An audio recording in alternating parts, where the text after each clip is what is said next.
آج کی ویڈیو بہت ہی انٹرسٹنگ ہونے والی ہے، لیکن کوئی اگر سمجھنے کی کوشش کرے تو تبھی یہ انٹرسٹنگ ہو سکتی ہے۔ کہنا آپ سے یہ ہے کہ آج پی ٹی آئی کے انتخابات، جس میں الیکشن کمیشن اور عدالت یہ چاہتی ہے کہ پی ٹی آئی سے بلے کا انتخابی نشان چھین لیا جائے، جبکہ پی ٹی آئی یہ چاہتی ہے کہ وہ بلے کے نشان کو اپنے لیے قائم و دائم رکھے گی۔ یہ جنگ جاری ہے۔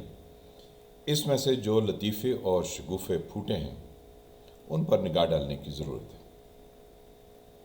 عمران خان صاحب کے ساتھ وہ تمام لوگ شامل تھے جو اسٹیبلشمنٹ کی پیداوار ہیں، جو ان کے لیے کام کرتے ہیں، لیکن انہوں نے پاکستان کے نوجوانوں کو ٹرک کی لال بتی کے پیچھے لگایا ہوا ہے اور کہتے یہ ہیں کہ ہم آپ کے مستقبل کے لیے یہ جنگ لڑ رہے ہیں۔ اب پی ٹی آئی کے جو جنرل سیکرٹری بلا مقابلہ منتخب ہوئے ہیں، لوگوں کے بقول ان کو نامزد کیا گیا، وہ عمر ایوب ہیں۔ عمر ایوب بہت سارے نوجوان جو کہ ٹویٹر اور فیس بک اور ٹک ٹاک سے معلومات لیتے ہیں، ان کو یہ اندازہ نہیں کہ ان کے والد صاحب کون تھے۔ وہ گوہر ایوب جو کہ نواز شریف کے رائٹ ہینڈ تھے، انہوں نے اپنی ساری سیاست نواز شریف کے ساتھ ہی کی اور اپنی زندگی کے ماہ و سال گزارے۔ عمر ایوب بھی مسلم لیگ نواز کے ایم پی اے اور ایم این اے رہے، اب وہ پی ٹی آئی میں ہیں، تو لہٰذا ان کے تمام گناہ معاف ہو چکے ہیں۔ لیکن بات اس سے ذرا تھوڑی بڑھ کر، یہ عمر ایوب انہوں نے اپنے دادا کے خلاف لیٹ 60s اور ارلی 70s میں وہ نعرہ لگایا جو کہ گلی محلے میں لگ رہا تھا۔ تو ان کے دادا جب وہ نعرہ گھر میں اپنے ڈرائنگ روم میں سنتے ہیں تو انہوں نے اپنے صدارتی منصب سے، کیونکہ وہ پاکستان کے صدر تھے، field marshal Ayub Khan, field marshal Ayub Khan Pakistan میں پہلا فوجی انقلاب لے کر آئے۔ تو یہ عمر ایوب اپنے دادا کے خلاف وہ نعرہ لگا رہے تھے جو گلی میں تھا۔ پھر وہ سب کچھ بھول گئے، کیونکہ اس وقت وہ بچے تھے، نہ سمجھ تھے۔ گلی میں دوسرے بچوں کے ساتھ کھیلتے ہوئے انہوں نے وہ نعرہ سنا تو گھر میں جیسے نرسری رائمز ہوتی ہیں اس طرح سے وہ نعرہ لگا دیا۔ ایوب خان یعنی فیلڈ مارشل ایوب خان کے جو والد تھے وہ صوبیدار میجر تھے، اور وہ اس پلٹون میں شامل تھے یا اس ریجمنٹ میں شامل تھے جس نے دہلی کا محاصرہ کر کے بہادر شاہ ظفر کو اس کے اقتدار سے نکال پھینکا تھا۔ تو آپ اندازہ لگا سکتے ہیں کہ ایک صوبیدار میجر نے کتنی اچھی تربیت کی ہوگی، جس کو پاکستانی عوام اپنا مسیح سمجھتے رہے اور 10 سال تک اس کو اقتدار کی مسند پر بٹھائے رکھا۔ پھر جب وہ اتر گئے تو یحییٰ خان صاحب آ گئے۔ ان کے والد صاحب سعادت صاحب موسٹ پرابلی ان کا نام تھا، وہ امپیریل پولیس یعنی جو باہر کی طاقتیں آگے کسی ملک پر قبضہ کر لیتی ہیں، وہ اس ملک کی پولیس میں ایک کانسٹیبل کے طور پر کام کرتے تھے۔ تو آپ اندازہ لگا سکتے ہیں کہ ایک کانسٹیبل کس حد تک کسی کی پرورش اور رہنمائی کر سکتا ہے۔ وہ ایوب خان کے بعد یحییٰ خان ان کی پرورش میں، یعنی ایوب خان سے یحییٰ خان نے بہت ساری چیزیں سیکھیں اور اپنے والد جو کہ امپیریل پولیس میں تھے ان سے بھی بہت کچھ سیکھا، اور وہ پاکستان کے صدر بن گئے۔ پھر لوگوں نے انہیں بھی نجات دہندہ سمجھ لیا اپنے لیے۔ تو یوں پاکستان میں جمہوریت اور پاکستان کی ترقی کے خواب شرمندہ تعبیر ہوتے رہے۔ پھر ضیاء الحق آ گئے، ان کے والد جو افواج تھی پاکستان کی، اور اس سے پہلے جو برطانوی افواج تھی، ان کے ہاں کچھ چھوٹی موٹی ملازمت کرتے تھے، لیکن وہ اندر سے کچھ مولوی بننے کا رجحان رکھتے تھے، اور ان کو خطاب بھی ایک مولوی کا دیا گیا۔ اسی لیے ضیاء الحق اسلام کے نام پر ہمیں 11 سال تک بیوقوف بناتے رہے، کیونکہ ٹریننگ تو بہت پہلے سے ان کے گھر میں شروع ہو چکی تھی۔ پھر یہ سب نواز شریف صاحب کو لے کر آئے، وہ ایک الگ چیپٹر ہے۔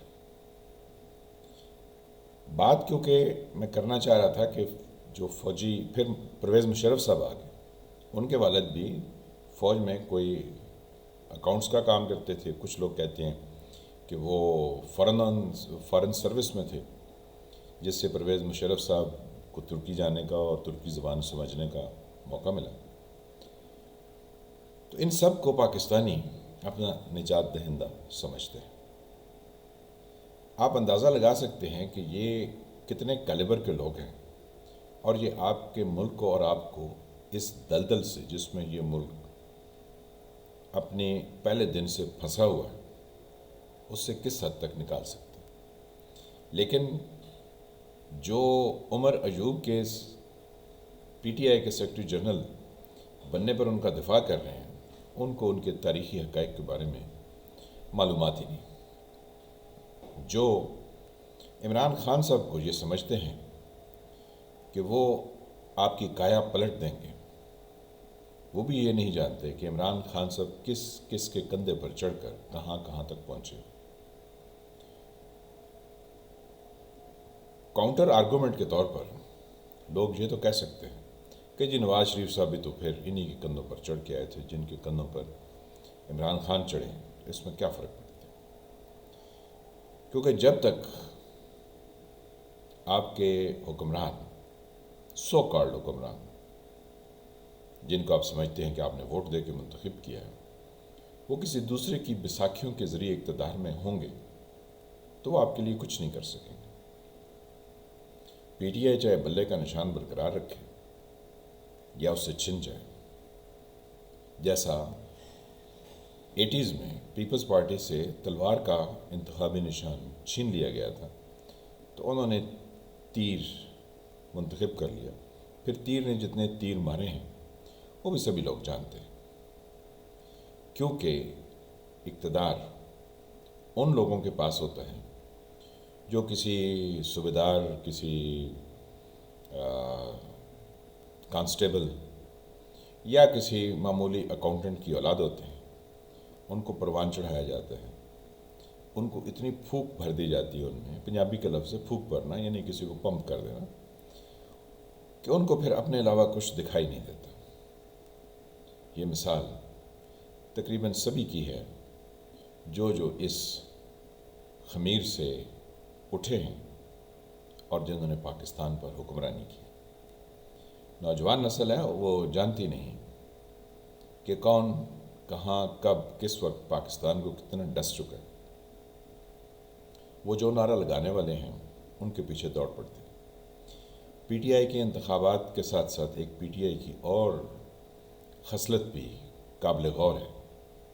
یہاں کے نوجوان، یعنی جو پی ٹی آئی کی حمایتی ہیں، وہ کہتے ہیں عمران خان صاحب نے لوگوں کو شعور دے دیا۔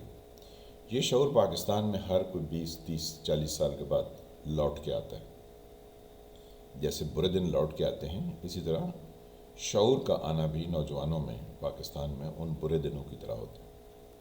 یہ شعور آتا ہے، لوگ اس کے پیچھے نعرے لگاتے ہیں، پھر 10-20 سال اس پر گزارا کرتے ہیں، پھر اس کے بعد 10-20 سال کٹ کھاتے ہیں، اور پھر کوئی اور آ کے ان کو شعور دیتا ہے، یعنی پھر سے شعور واپس سوسائٹی میں لوٹ آتا ہے۔ یہ دائرے کی کہانی ہے، دائرے کا سفر کبھی ختم نہیں ہوتا۔ پاکستانی 75 سال سے اسی طرح کے دائرے میں سفر کر رہے ہیں اور سمجھتے یہ ہیں کہ وہ کسی نظام کو، کسی چیز کو چیلنج کر لیں گے۔ جنہوں نے نظام بنایا ہے وہ اتنے الو کے پٹھے نہیں کہ آپ جیسے نوخیز نئے نویلے اور باتونی قسم کے لوگ ان کے نظام کو چیلنج کر لیں اور وہ تہ و بالا ہو جائے۔ ایسا کبھی ہو نہیں سکتا۔ اگر آپ اپنے آپ کو اور اس ملک کے نظام کو جاننا چاہتے ہیں تو ذرا تاریخ پر نگاہ دوڑائیے، ورنہ پی ٹی آئی بلا مقابلہ جنرل سیکرٹری منتخب، پھر وہ جو ان کے فائنانس کے آئیکن تھے پتہ نہیں کیا نام ہے ان کا، عمر سم تھنگ، جن کے بھائی دوسرے نواز لیگ میں ہیں، کمال بات ہے، وہ جو گورنر بھی تھے سندھ کے. تو آپ اندازہ لگا سکتے ہیں کہ یہاں جوتیوں میں دال بٹتی ہے. تھوڑے کو زیادہ سمجھیے اور اپنی زندگی اور اپنی ڈیولپمنٹ پر توجہ دیجیے اگر ممکن.